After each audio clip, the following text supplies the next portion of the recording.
एक बार बहुत सारे मेंढक जंगल से जा रहे थे। अचानक से दो मेंढक पैर फिसलने की वजह से दलदल वाले खड्डे में फंस गए। अब वो बाहर निकलने की कोशिश कर रहे थे लेकिन निकल ही नहीं पा रहे थे। इतने में बाकी मेंढकों ने कहना शुरू किया कि इस खड्डे से बाहर निकलना मुश्किल ही नहीं नामुमकिन है।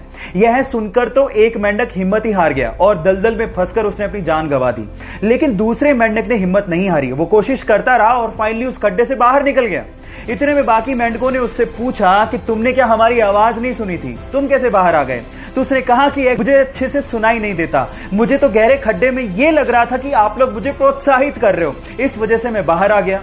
अब गाइस यहां सीखने लायक बात यह है कि तुम ये काम नहीं कर सकते, इसको देखने के दो नजरिए हैं। पहला, मैं ये काम नहीं कर सकता इसलिए हिम्मत हार के बैठ जाऊं, लेकिन दूसरा, ऐसा क्या काम है जो मैं नहीं कर सकता? नजरिया बदलिए, जिंदगी अपने आप बदल जाएगी। अगर मैं आपसे सवाल पूछूं कि 90 की उम्र तक आप अपने आप को कहां देखते हो, तो शायद आप लोगों का जवाब यही होगा कि या तो चारपाई पे या चार कंधों पे। लेकिन पटियाला पंजाब की मान कौर जी ने अपना एथलेटिक करियर 93 साल की उम्र में शुरू किया।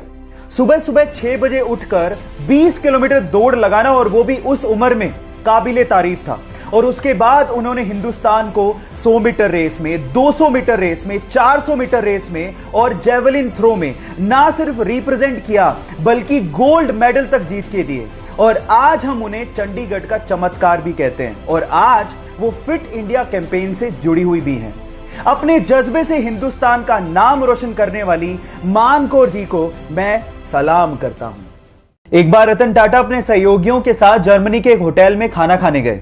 उनके सहयोगियों ने वहां पर थोड़ा ज्यादा खाना ऑर्डर कर दिया था। खाना सबने खा लिया था, लेकिन फिर भी टेबल पे 1/3 खाना बचा रह गया।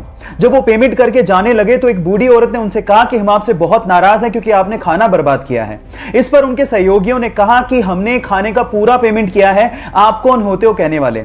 इस बात से गुस्सा होकर उसने एक जर्मनी के एक ऑफिसर को कॉल लगा दिया। वहां पर जब ऑफिसर आया और उसने जब पूरी बात सुनी तो उसने 50 यूरो का जुर्माना ठोकते हुए कहा कि खाना उतना ही ऑर्डर करो जितना खाया जाए।